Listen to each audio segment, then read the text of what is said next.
Welcome back. And now for the news in detail. US President Donald Trump says ISIS leader Abu Bakr al-Baghdadi has been killed in an overnight US raid in northwestern Syria. But the terrorist group has not reacted to his statement so far. Regardless, the US President says test results from DNA collected from the site of the operation confirm his death. Details in this report. Abu Bakr al-Baghdadi began leading ISIS as a self-proclaimed caliph in 2010. Under him, the group expanded its territory beyond Iraq borders into Syria, where it claimed 9 provinces. Now, the US claims to have killed the fugitive terrorist leader in a 2-hour-long operation in Idlib province, Syria. Last night, the United States brought the world's #1 terrorist leader to justice. Abu Bakr al-Baghdadi is dead. The US president thanked Turkey, Syria, Russia and Iraq for their cooperation in the operation. A tweet from Syrian Democratic Forces General Mazloum Abdi confirms the SDF was also involved in the raid. Reacting to the development, Syrian citizens expressed hope that Baghdadi's death will bode well for the region. Of course, everybody will be happy that we finished with such a criminal. Whatever we say is not enough. I am so happy that this criminal was killed. I hope everything calms down in this country and we reach safety. Others say Baghdadi's death won't have an impact on the wider geopolitical issues in the Middle East. I consider Baghdadi as an illusionist symbol that does not exist. He is a means in Britain and America's hands. He may disappear or even die, but he is an agent that may not even exist. ISIS has proven before that it is capable of recovering from setbacks to conduct attacks through its sleeper cells. In April this year, the group conducted the Sri Lanka Easter bombings, which killed 259 people. This was after Washington announced the group had been defeated in Syria and Iraq. US President Donald Trump has vowed other ISIS leaders will also meet their brutal end.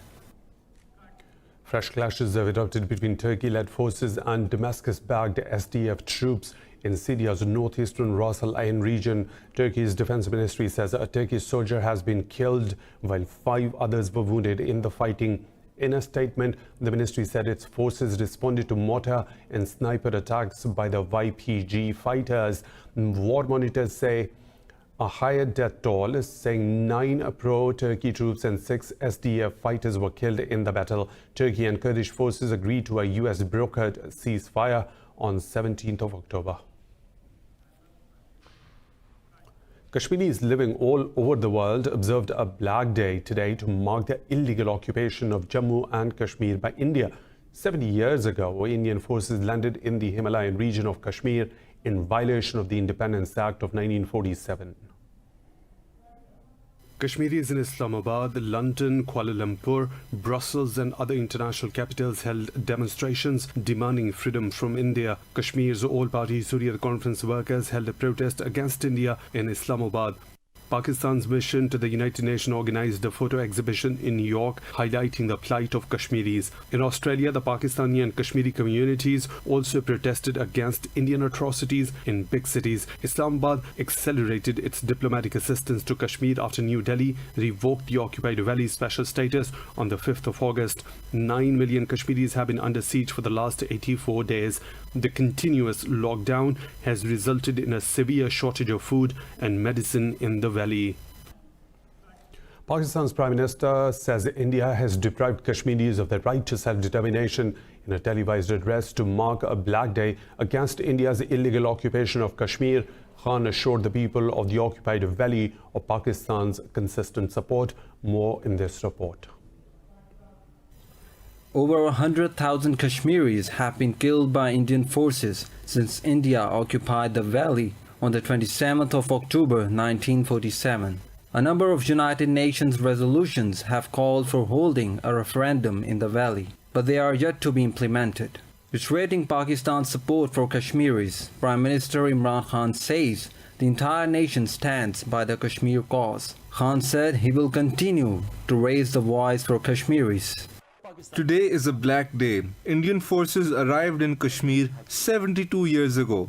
Then the Indian Prime Minister took the matter to the UN. The UN decided that Kashmiris would be given the right to self-determination to decide their own future. But they have been denied this right to date. Pakistan's President Arif Alvi also reaffirmed the country's political and diplomatic support to Kashmiris. उनको मैं एक confidence देना चाहता हूं कि I want to tell my Kashmiri brethren that Pakistan is with them and will keep raising the voice for Kashmiris right across the globe. The rights of Kashmiris are the rights of Pakistanis because we are one soul, two bodies, and borders cannot separate us. Line of control की वजह से मगर आप हमारे दिल के करीब हैं. Frustration, anger, and fear have been growing in the region since 5th of August 2019, when the Indian government stripped occupied Kashmir of its special status and imposed a curfew in the valley. Pakistan's military says it has killed over 60 Indian soldiers in response to skirmishes by New Delhi along the line of control since 27th of February. In a tweet, the Pakistan's military spokesperson Major General Asif Ghafoor said many more have been wounded. The spokesperson also said several Indian army bunkers have been destroyed in response to unprovoked Indian aggression. He said the Indian Army's artillery front positions have also been damaged. Ghafoor said 2 Indian Air Force jets were downed by Pakistan, while India destroyed 2 of its own helicopters in fear of Pakistan's army.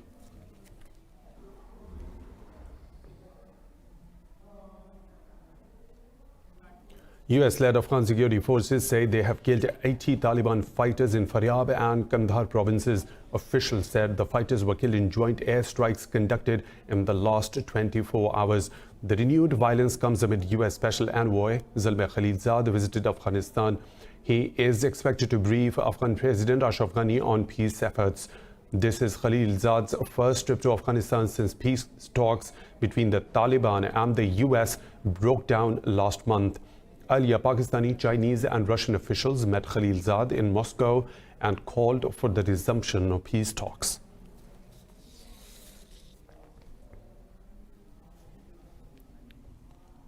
The Taliban say unnecessary conferences will not bring peace and stability to Afghanistan. The group issued statement as NATO holds a defense ministers meeting in Brussels to discuss Afghan war and the peace process.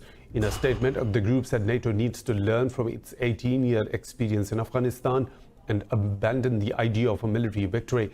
It said the world knows victory through foreign forces is impossible. The statement said NATO must stop interference in Afghanistan to avoid financial loss and attacks on foreigners in the country. In the United States, 2 people have been killed in a shooting at a university homecoming party in Texas. Police said 14 others were injured in the attack. Police have launched a manhunt to arrest the shooter.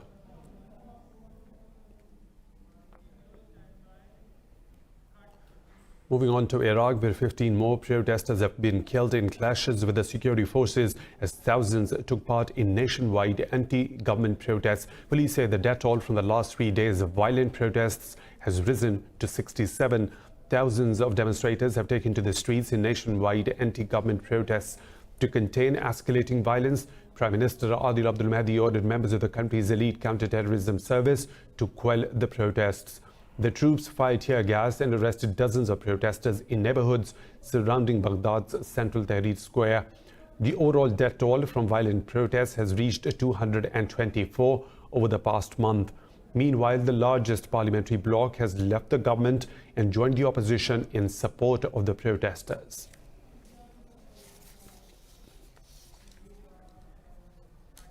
Iran's Foreign Minister Javad Zarif has met the Yemeni Houthi spokesperson Mohammad Abdus Salam in Tehran.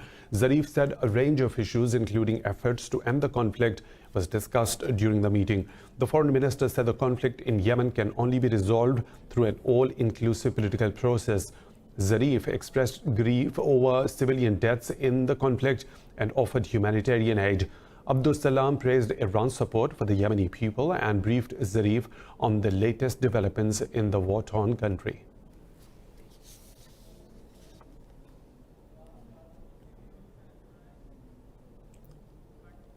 6 protesters have been wounded in clashes with the army in northern Lebanon. Protesters held demonstrations for the 10th straight day, demanding the government's resignation over alleged corruption. State media said clashes erupted between the protesters and soldiers near the northern port city of Tripoli.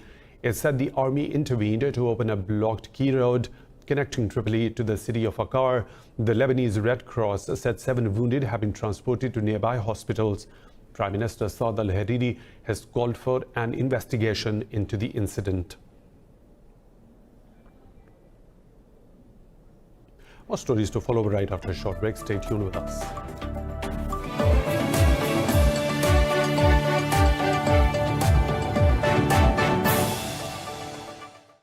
Welcome back. North Korea says the United States must respect the end of the year denuclearization deadline set by its leader Kim Jong-un. Pyongyang's denuclearization negotiator Kim Jong-chol said Washington is exploiting Kim's close ties with the US president.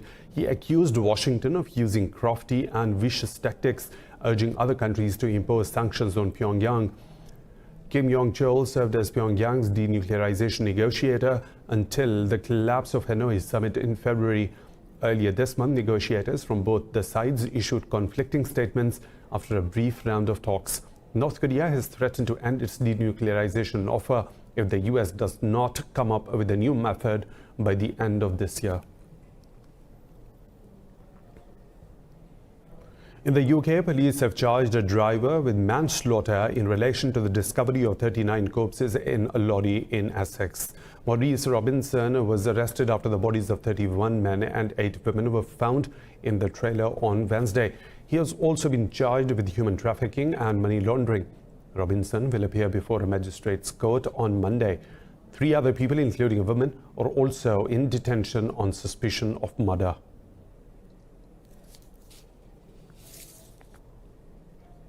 Britain's 2 political parties have joined forces to trigger a snap election on December the 9th. SNP Westminster leader Ian Blackford said it was necessary to avoid the risk of a devastating no-deal Brexit. The Liberal Democrats and the Scottish National Party have written a letter to European Council President Donald Tusk for a Brexit extension. But PM Johnson have warned the MPs of wasting the next 3 months debating Brexit if the UK was granted an extension till January end. Earlier, the Premier has proposed holding an election on December the 12th and needs a 2/3 majority to back his plan in a vote on Monday. Both the parties have rejected PM Johnson's later election date. Britain is due to leave the world's biggest trading bloc on October the 31st. Portugal's new government has been sworn in by President Marcelo Rebelo de Sousa in Ajuda National Palace. The ceremony was attended by Prime Minister Antonio Costa. Costa has formed a minority government after leading his party to victory in the national elections earlier this month. He said his government will prioritize climate change, demographic sustainability, digital transition and fighting inequalities in the next 4 years. Costa pledged to increase the minimum monthly wage to €750 by 2023. During the inauguration ceremony, Rebelo de Sousa warned that the new Costa government will face more challenges than the previous.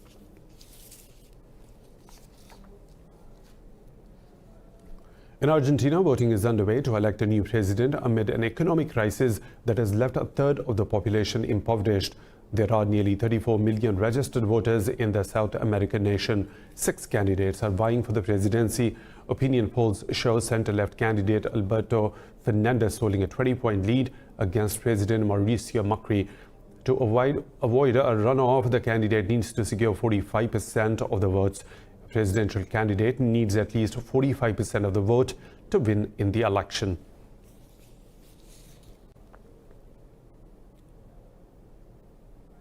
In Spain, thousands of people have rallied in Barcelona for Catalonia's independence and the release of the jailed separatist leaders. The majority of the Catalonia's almost 1,000 mayors urged authorities in Madrid to grant the region the right to self-determination. Protests have rocked the region since the court sentenced 9 separatist leaders on 14th of October. They were prosecuted for their role in 2017 independence referendum. Subsequently, over 200 people were injured in violent protests. Spain's main parties have rejected any moves towards the secession of Catalonia. Spain will hold a national election on 10th of November.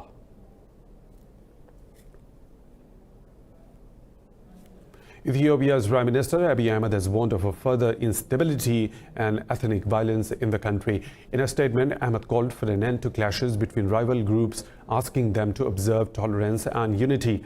The Prime Minister pledged to punish those responsible for the killing of 67 people during recent clashes. Tensions rose in the country after opposition activist Mohammed Jawad accused the security forces of attempting to assassinate him. More stories to follow right after a short break. Stay tuned with us.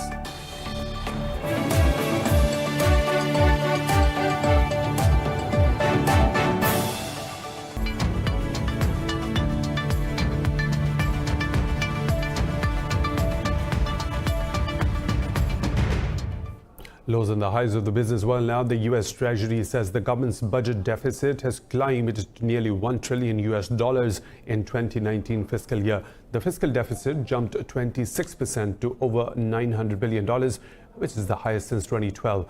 The U.S. Treasury says in the wake of Republican-led tax cuts, spending has outstripped tax receipts. Earlier this year, Congress passed a 2-year budget deal backed by President Donald Trump.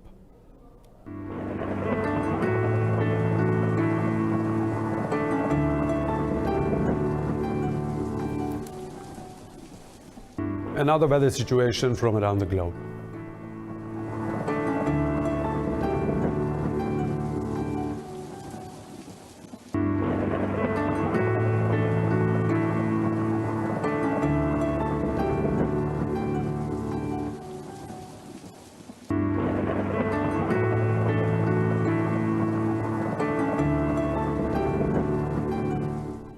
And that's all for now. For the latest updates, you may follow us on social media at Indus.News.